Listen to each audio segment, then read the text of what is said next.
Las narrativas de los medios de comunicación tradicionales, amigos, están moldeando 100% lo que es la visión de los conflictos globales, mucho más allá del reconocimiento.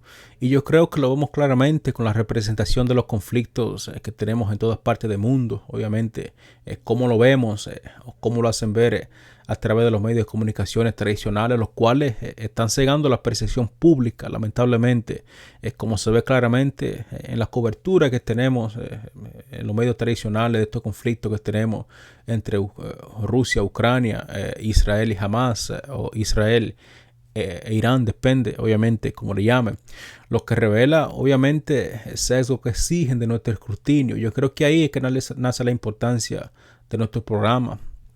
Ahora bien, una de las cosas más interesantes que están sucediendo últimamente en el mundo ha sido, por supuesto, es cómo lidiar con esta guerra que tenemos en el dominio público. Porque por un lado tenemos la guerra entre Rusia y Ucrania y por otro lado tenemos la guerra entre Israel y Hamas.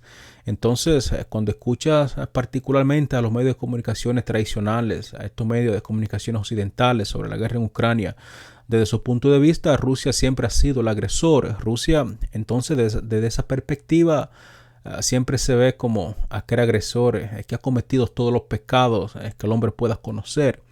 Entonces, si lo analizamos así, amigos, lamentablemente Rusia ha sido quien ha hecho todo lo malo, pero la realidad es completamente lo opuesto. Entonces, cuando escuchas a los mismos medios de comunicaciones tradicionales hablar sobre Israel y Hamas, yo creo que el tono cambia por completo y la realidad es simplemente invertida.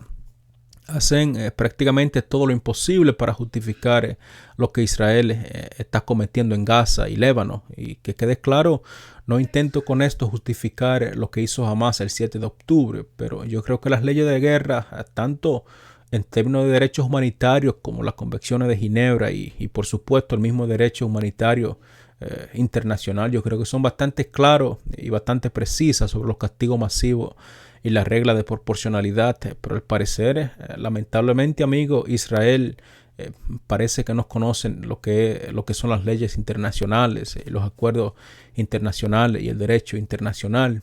Así que, amigo, estamos en una situación bastante difícil de cómo justificar lo que Israel está cometiendo, ya que ahora yo creo que está bastante claro, al menos en mi opinión, que todos los hombres razonables y todas las instituciones razonables que se respeten está bastante claro que los israelíes están cometiendo todos crímenes de guerra en Gaza, están cometiendo todo tipo de masacre, una limpieza étnica total. Yo creo que todos los medios lo saben, mas sin embargo no lo admiten. Y al mismo tiempo están bastante ocupados criticando a los rusos casi sin ningún límite. Pero yo creo que no es sorprendente en asuntos como estos, porque yo creo que incluso la verdad deja de ser neutral cuando llegamos a este tipo de puntos. Pero la verdad es que, amigo, la verdad se convierte en una víctima en este tipo de casos. Y los medios de comunicaciones occidentales, cuando miren a Rusia, lo hacen como si fuera su enemigo. Un enemigo que, por supuesto, desde su punto de vista no ha hecho nada bueno y que tampoco puede hacer nada bueno. Desde esa perspectiva, yo pregunto si entiende cuál es específicamente su análisis, entiende de dónde vienen este tipo de razonamiento y entiende el miedo que yo considero que Occidente tiene hacia Rusia. Y yo pregunto también si entienden por qué dicen que los rusos con esta guerra en Ucrania simplemente es el principio de una campaña mucho más amplia, porque acá siempre se nos ha dicho en Occidente que los rusos tienen ambiciones expansionistas, que están intentando invadir y ocupar a toda Europa, es decir, expandirse y ocupar prácticamente a todo Occidente. Y eso claramente desde su punto de vista creo que define cómo vemos la guerra en Ucrania, obviamente desde su punto de vista. Y yo creo que el caso de Israel también hay lo que yo le llamo un poco de culpa histórica. Y yo creo que es una culpa histórica por parte de países como Alemania y el mundo obviamente que vio el holocausto. Y yo creo que por eso son bastante cautelosos, es decir, bastante lentos en actuar adecuadamente y condenar la masacre que Israel está cometiendo en Gaza. Y yo creo que por miedo a eso lo hacen, por miedo de que se le vea como que están apoyando la eliminación de Israel y con esto repitiendo el mismo tipo de silencio que permitió que el holocausto en primer lugar ocurriera. Yo creo que ellos reconocen esto perfectamente y yo creo que las personas de un lado de la boca están bastante ocupados criticando a los rusos y por otro lado están alabando a Israel por las atrocidades que está cometiendo en Gaza, lo cual pone a esta persona en una situación bastante difícil que perfectamente explica que esta persona no sabe ni siquiera cómo relacionarse con la verdad tal como es. Y yo creo que es por eso, lamentablemente, la verdad se convierte en términos no neutrales, es decir, no tiene un valor definido. Ahora bien, yo creo que la verdad depende en este momento de quién la define y yo creo que esa es precisamente la tragedia de la situación que tenemos hoy en día, a la tragedia que nos enfrentamos, porque yo entiendo perfectamente que cuando comenzó esta guerra entre Rusia y Ucrania, acá en Occidente ni siquiera la definimos como una guerra en la que Rusia intentaba proteger los intereses de los rusos que se encuentran en el estado ucraniano. Y creo que desde esa perspectiva siempre hemos castigado a Rusia sin entender las razones. Y yo entiendo también que la administración de Moscú al principio de esta guerra pensaron de que esto iba a ser un problema que podría tener soluciones rápidas. Esa era, entiendo yo, la realidad de las intenciones rusas. Yo creo que ese era el plan. Rusia, yo entiendo que nunca tuvo, digamos, en mente o un interés en llevar esta guerra hasta como lo ha hecho hasta este punto. Es decir, su plan era con esta operación militar por algún tipo de presión para que las negociaciones tuvieran lugar. Tal como lo hicieron en Estambul, pero ya han pasado prácticamente 3 años de aquel entonces y la guerra ha tomado una trayectoria totalmente diferente, es decir, una trayectoria que se ha convertido prácticamente en una guerra por lucha de poderes, tal como yo lo expliqué en uno de mis programas hace aproximadamente 2 meses. Hemos visto, digamos, el suministro constante de todo tipo de armas desde los Estados Unidos a Ucrania, desde Israel, desde Gran Bretaña, Occidente, Europa y prácticamente todo Occidente colectivo y el número de países que en Europa, especialmente, que piensan que Rusia son agresores, ha aumentado constantemente y ha crecido a través del tiempo. Y hemos visto a un presidente que es recibido en las capitales europeas como si fuera prácticamente un dios, es decir, es como si fuera la punta de la flecha más larga, así es como reciben al presidente Zelensky en los países, en las capitales europeas. Y en mi opinión, yo creo que el deseo de acabar con esta guerra parece estar un poco presente entre ambas partes, es decir, tanto del lado ucraniano como del lado ruso, al menos en segundo plano. Y de hecho, cuando observa cuidadosamente el lenguaje corporal e incluso algunas de las declaraciones oficiales de ambas partes, yo creo que se puede notar con bastante claridad que existe un deseo enorme de encontrar por lo menos un punto de convergencia para buscar soluciones diplomáticas a este conflicto, pero lamentablemente parece que nadie sabe cómo hacerlo, porque desde el lado ucraniano algunas de las declaraciones que se están haciendo, digamos, más evidentes es que sugieren que los ucranianos deben ganar la guerra, es decir, eso es lo que escuchamos prácticamente en Occidente todos los días. Y los estadounidenses desde ese punto de vista han dejado bastante claro que solamente se irían cuando los ucranianos ganen la guerra o cuando los estadounidenses ganen la guerra, ya que la consideran su guerra, sugiriendo que no son los ucranianos quienes están luchando en esta guerra, sino más bien la OTAN está peleando contra los rusos a través de los ucranianos y que la diplomacia, lamentablemente, amigo, ha hecho absolutamente nada o muy poco para detener esta guerra de ningún lado, ni siquiera del lado de los ucranianos. Hemos visto cómo esto ha ocurrido lamentablemente, amigo. Y algo bastante curioso, estuve analizando el discurso de Putin que dio en el 2017 durante la conferencia de Múnich. Él dijo en aquella conferencia que Rusia se sentía traicionada y amenazada porque aquella promesa que se hicieron en los años 90 de que la OTAN no se expandiría ni un centímetro hacia el este ha sido ignorada una y otra vez. Lo que se ve, digamos, es bastante claro que ha habido un aumento constante de muchos países que antes eran parte de la Unión Soviética, que hoy en día forman parte de la OTAN. Y no solamente son admitidos en la Unión Europea, sino que son miembros completos de la alianza de la OTAN, algo que para Rusia considerados como una amenaza. Entonces yo creo que todo esto juega un papel bastante crucial e importante, con consecuencias catastróficas como las que hemos visto hoy en día, donde la diplomacia lamentablemente no ha podido como solucionar los problemas. Hemos visto también a líderes de todas partes del mundo. Hemos visto al presidente Xi Jinping de China. Hemos visto al presidente de Turquía, a Erdogan. Hemos visto también al líder de India, Modi, al líder de Brasil, Lula, y por supuesto a líderes africanos. Todos ellos están bastante ocupados tratando de buscar una solución diplomática a este conflicto. Entonces, eso ha fracasado, quiero decirles. Los jefes de Estado están tratando de buscar alguna forma de mediar y crear algún punto de interés común, pero creo que ambas partes, hablando en términos figurados, obviamente, han estado tan metidos en la guerra. Es decir, esta guerra está tan metida en la sangre de los rusos y en la sangre de los ucranianos que avanzar es tan tedioso, es como retroceder. Sin embargo, yo creo que la diplomacia, amigo, nunca debe detenerse, sin importar lo que pase. Lo que, en mi opinión, está obstaculizando la verdadera diplomacia son aquellas exigencias y el espectáculo que ahora obviamente está teniendo lugar en Ucrania. Ellos, por supuesto, dicen que los rusos deben retirarse de todos los territorios que han ocupado, deben de retirarse de Donetsk y de todos los demás territorios, incluido, por supuesto, Crimea, algo que, dicho sea de paso, es absolutamente imposible para los rusos aceptar ese tipo de demanda.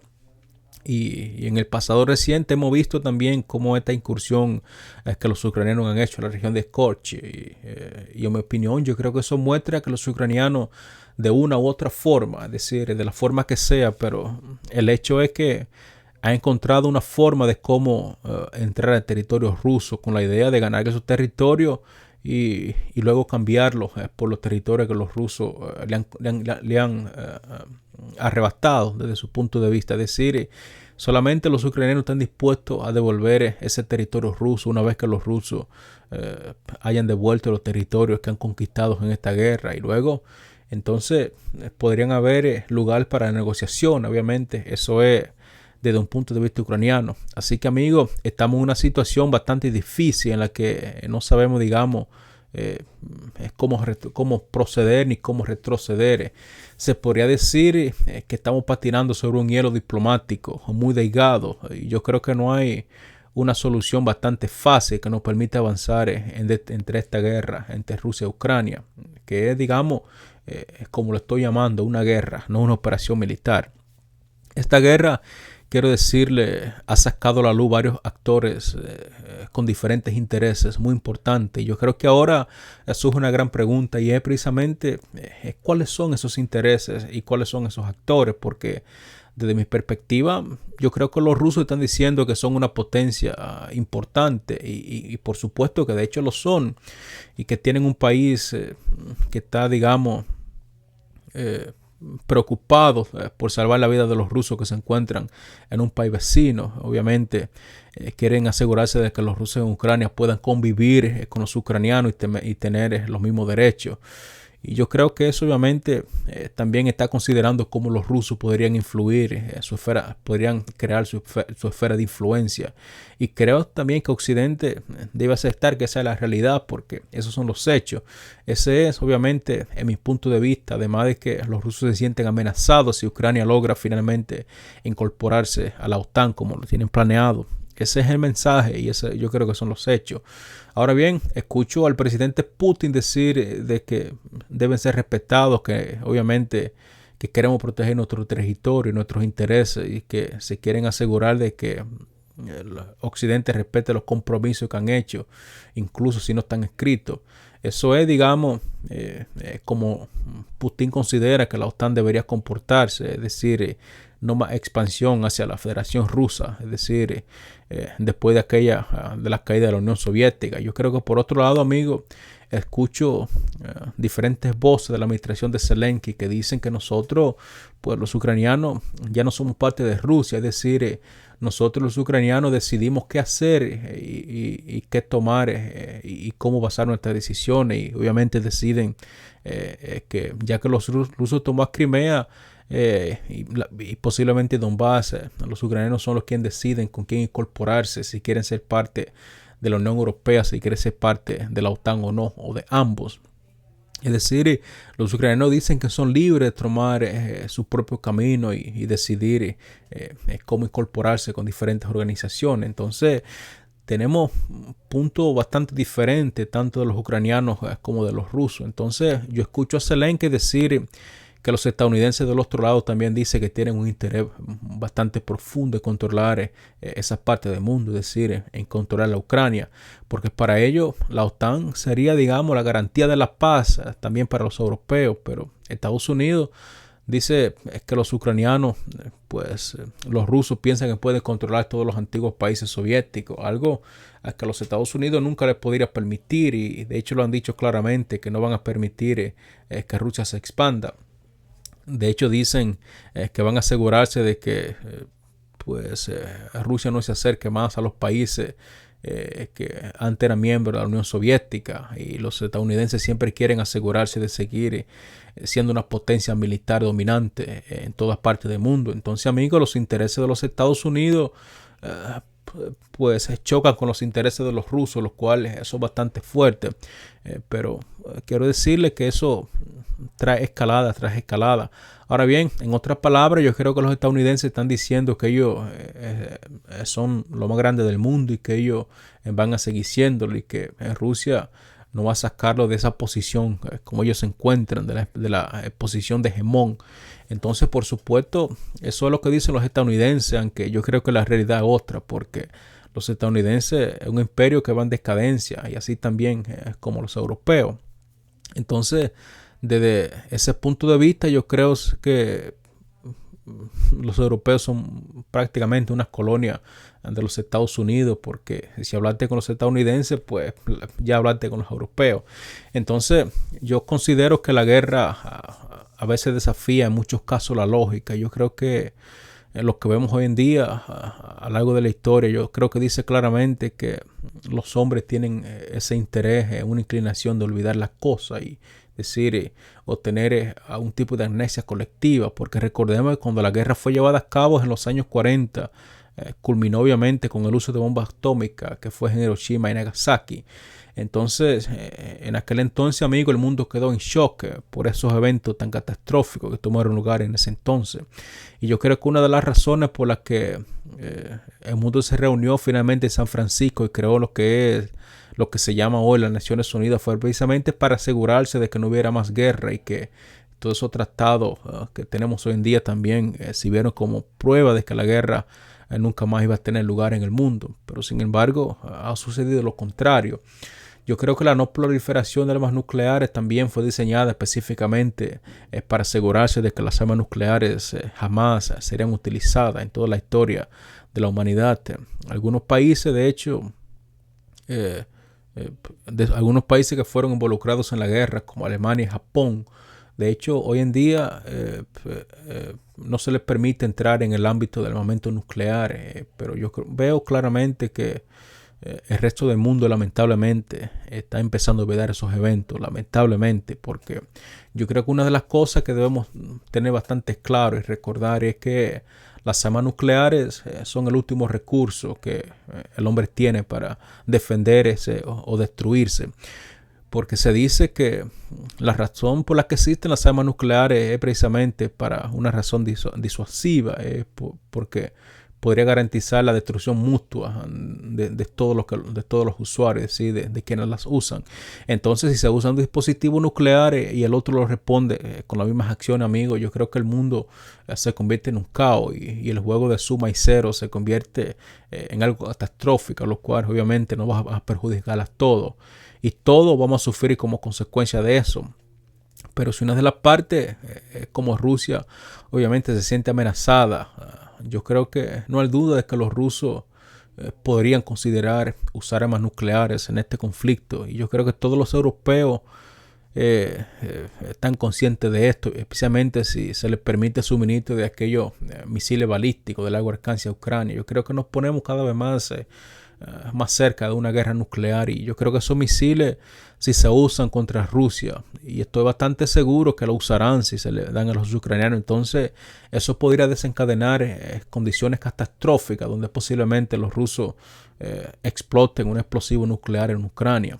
Posiblemente yo creo que no podría acabar con la guerra, sino que escalaría y como consecuencia el resto del mundo sufriría de una manera u otra. Al mismo tiempo, yo puedo decir que el presidente Vladimir Putin, de hecho, le ha dicho a sus generales de que el mundo no tiene sentido sin Rusia, por lo que si la existencia de Rusia es amenazada hasta tal punto que pues no pueden existir, yo creo que el mundo entero será destruido. Y eso son una de las cosas más catastróficas. Y ojo, yo creo que los rusos tienen los medios para destruir el mundo tal como lo conocemos hoy en día. Es decir, no debemos ignorar esa parte. Yo creo que todos conocemos perfectamente los peligros que son las armas nucleares, pero recuerda que cuando los países a través de sus líderes creen que están amenazados, todos caen en desesperación, y cuando están en desesperación todo puede ocurrir. Es decir, pueden actuar de manera desesperada y en detrimento. Y yo creo que toda su gente respondería. Así que, amigo, nunca digas nunca, porque simplemente digamos que es indeseable. Ya sabes, África, amigo, desafortunadamente es un continente que sigue desorganizado y desunido, tanto que incluso instituciones importantes como la Unión Africana, que algunos de hecho han descrito como un bulldog sin dientes, yo creo que tienen la oportunidad de estar en el ámbito de la diplomacia. Sin embargo, lamentablemente nadie la escucha, y eso es una de las cosas más catastróficas, que África prácticamente no tiene ni voz ni voto en este conflicto. Es decir, los africanos como continente son tan tímidos que ni siquiera pueden permitir que sus voces se escuchen. Personalmente, amigo, yo creo que si hubiera una Unión Africana fuerte, dado obviamente que la relación con Rusia y África en este momento son relaciones no muy malas, se podría decir que por lo menos debería haber un esfuerzo que podría ser útil para reunir al presidente Vladimir Putin con el presidente Zelensky para que sean persuadidos y que se lleven a cabo las negociaciones correspondientes, negociaciones directas entre estas partes, para que se podría quizás esperar algunos frutos positivos, que muchos piensan que de hecho podría terminar la guerra. Pero desafortunadamente, amigo, eso no va a suceder. Eso es simplemente un dicho. Lamentablemente no vemos algunos indicios de que eso podría suceder, porque como siempre los africanos como continente están divididos y también, digamos, son susceptibles a la manipulación de diferentes potencias mundiales. Y lo mismo pienso que exactamente que está pasando con Latinoamérica. Lamentablemente, yo creo que no hay un país en Latinoamérica que sea lo suficientemente fuerte para tener un poder disuasivo en este asunto. Así que, amigo, la Unión Africana, tal como Latinoamérica también, no puede ser, existen, pero son simbólicamente, porque los países, si actúan, digamos, de maneras unidas, podrían quizás obtener algún resultado positivo, pero por sí solos, lamentablemente, no pueden tener ningún esfuerzo diplomáticamente que podría cambiar el juego. Y yo creo que aún así África sería como una persona tuntubeando que está caminando el mundo. Es decir, no habrías pensado que países quizás como India y China podrían quizás ser tomados en serio, pero India y China yo creo que tienen la capacidad, pero están actuando con mucha cautela. Es decir, están tratando de cómo manejar la situación independientemente. Es decir, están tratando de ejercer presión sobre el tema de una manera diplomática.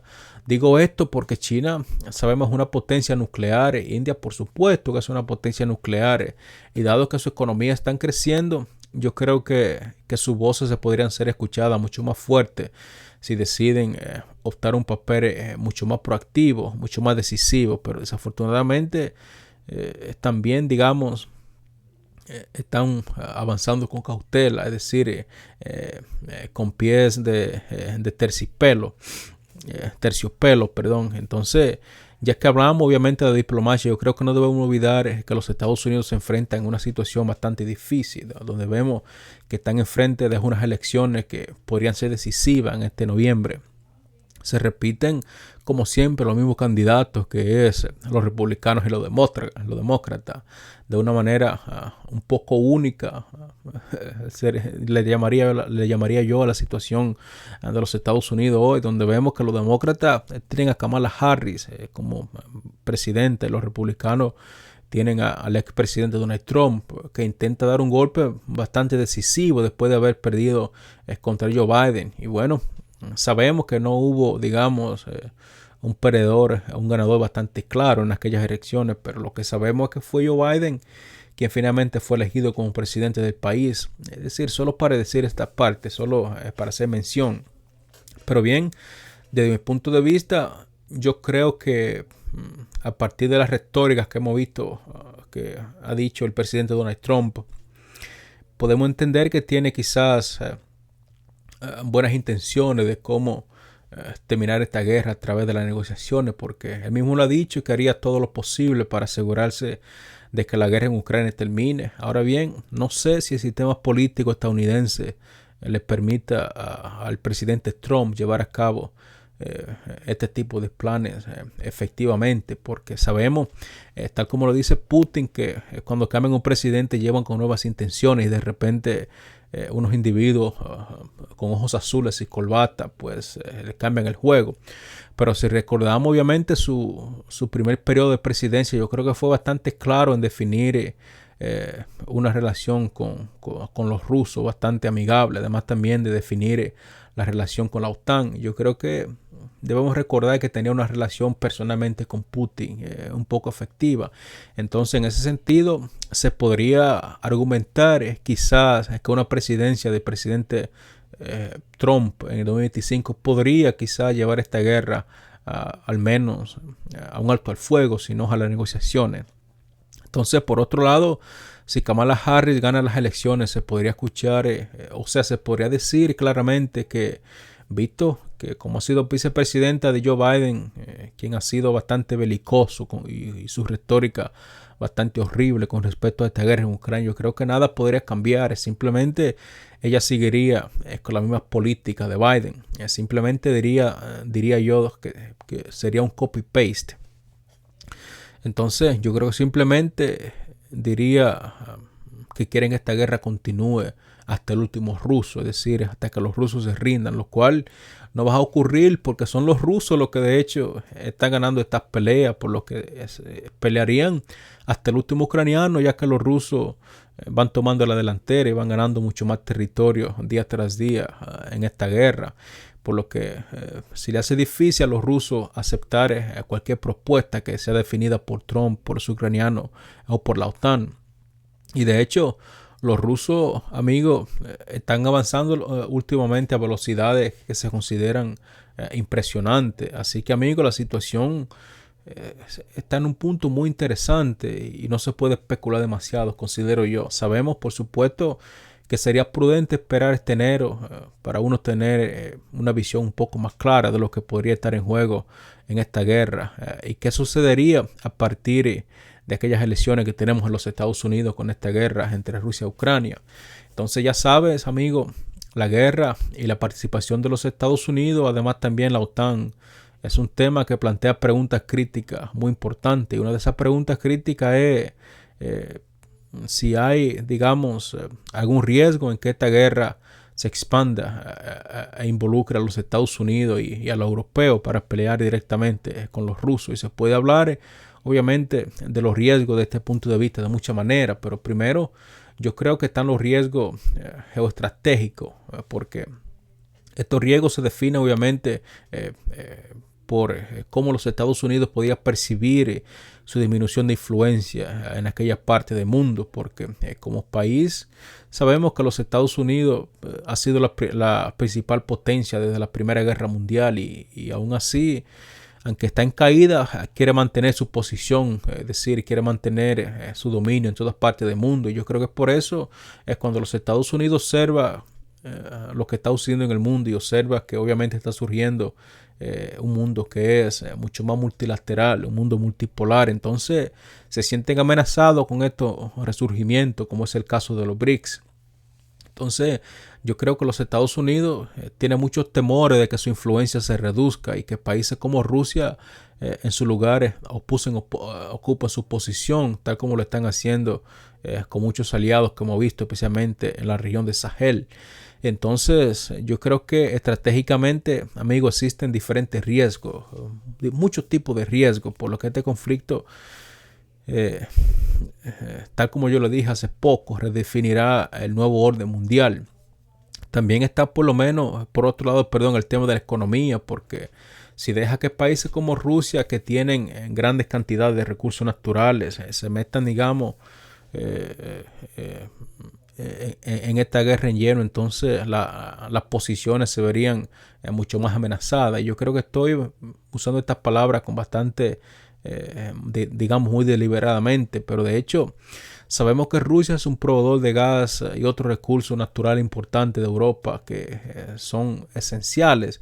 Entonces Occidente quiere hacer todo lo imposible para cortar todo ese suministro de materias primas de los rusos hacia los países europeos, tal como lo hicieron con Nord Stream. Lo que quieren obviamente debilitar es la economía rusa para que los rusos no puedan tener la forma de cómo llevar esta guerra, lo cual es lamentablemente imposible. Entonces yo creo que América se siente completamente amenazado por una Rusia que es mucho más fuerte y más próspera. De la misma manera obviamente que se sienten amenazados por una China y una India mucho más fuerte.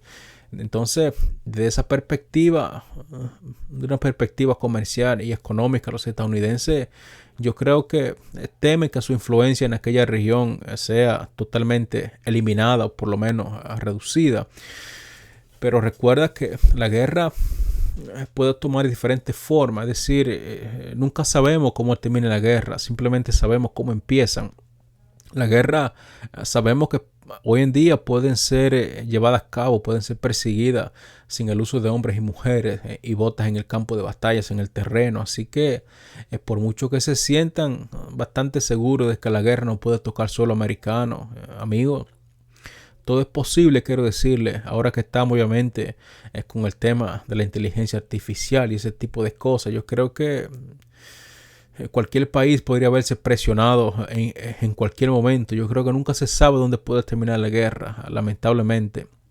La guerra son algo bastante misteriosa, a mí me gusta llamarle, porque nunca sabemos cómo se va a desempeñar una guerra y cómo terminaría una guerra. Simplemente sabemos cómo empieza. Y yo creo que eso es lo que nos dice que estamos en un punto bastante crítico. Y recordemos que cuando América o incluso otros países se involucran en esta guerra, que esta guerra por poder, yo creo que siempre deben tener en cuenta que la tecnología puede expandirse rápidamente y que la guerra podría afectarnos a todos en cualquier momento de una forma que ni siquiera los anticipamos. Por lo tanto, lo que es crucial, considero yo, desde mi punto de vista, es que el mundo debe abrazar la diplomacia, abrazar la paz, y mantenerse unido y simplemente olvidar las indiferencias. Yo creo que es mucho más difícil decirlo que hacerlo, pero yo creo que ese es precisamente el punto que nosotros debemos forzarnos para entender y ejecutar adecuadamente, porque debemos hacer estos tipos de cosas para armarnos moralmente y ser guerreros por la paz en vez de ser guerreros por la destrucción, porque la diplomacia al final del día será la solución, porque en la diplomacia solamente los ganadores y no perdedores. Entonces, cuando hablamos de los nucleares, yo creo que a veces escuchamos a mucha gente decir que nosotros estamos a salvo porque tenemos búnkeres nucleares y que si sucede una guerra estaremos protegidos. Yo creo que eso es una falsa sensación de seguridad bastante horrible, porque yo creo que todo el mundo está hoy en día muy interconectado, donde vemos que la gente está interconectada unas con el otro, y aunque tengamos todo tipo de búnkeres y todo ese tipo de cosas, ¿de qué nos sirven cuando todo el mundo a tu alrededor esté destruido y simplemente tú te quedas a vivir en el búnker? Y si es así, yo preguntaría, ¿por cuánto tiempo podría quedarte a vivir allí? Porque algún día tienes que salir, y cuando salga entonces será víctima de las radiaciones nucleares. Así que siempre que escuchemos este tipo de comentarios, amigos, recordemos que nadie está a salvo en una guerra nuclear. Nadie. Escuchar a alguien que escribió hace mucho tiempo que escribió algo sobre la cucaracha. Él decía que la cucaracha es el único organismo viviente que puede, digamos, soportar a las guerras nucleares. Así que mientras no seamos cucaracha, yo creo que debemos recordar que no existe ningún búnker que nos ponga a salvo. Solamente estaremos a salvo si somos pacíficos y si somos lo suficientemente cívicos para evitar una guerra nuclear. Así que, amigos, a medida que navegamos a través de estas complejidades, de estos conflictos globales que son bastante difíciles, yo creo que es crucial y es evidente mantenernos informados y luchar contra aquella narrativa que escuchamos a seguido que puede influir definitivamente lo que es nuestra comprensión, a veces falsa. Y yo creo que esto me lleva a la parte final de este programa, porque sin duda, amigos, hemos examinado las representaciones contrastantes que tenemos sobre esta guerra que tenemos entre Rusia, Ucrania, Israel y Hamas, y hemos cuestionado duramente lo que son los riesgos y los sesgos inherentes que tenemos en las diferentes perspectivas que tienen los medios de comunicaciones tradicionales, estos medios que tenemos en Occidente, por lo que yo considero que es crucial mantenerse alerta, mantenerse informado y luchar siempre por la paz y seguir hacia en busca de la verdad. Así que, amigos, no olvide obviamente compartir este programa y presionar la campana de notificación para que no te pierda nuestros próximos programas y que sea uno, digamos, de los primeros en tener acceso a este programa. Y de cara al futuro, yo creo que sigamos comprometidos con la verdad de una forma bastante crítica y sigamos explorando, obviamente, a través de las diferentes vías diplomáticas que obviamente al final del día son las únicas que nos pueden llevar a una paz que sea verdaderamente duradera. Así que, amigo, si tiene alguna pregunta o algún comentario, alguna inquietud, por favor, no dude dejarlo en la sección de comentarios, donde allí obviamente estaré en contacto con ustedes y hasta la próxima. Esperemos verlo en el próximo programa. Esperemos que obviamente podamos al final del día encontrar soluciones diplomáticas tanto a este conflicto que tenemos en Ucrania como a los conflictos que tenemos en todo el Medio Oriente. Así que seguiremos explorando estos temas geopolíticos que dan forma a nuestro mundo. Así que estén atentos y hasta la próxima.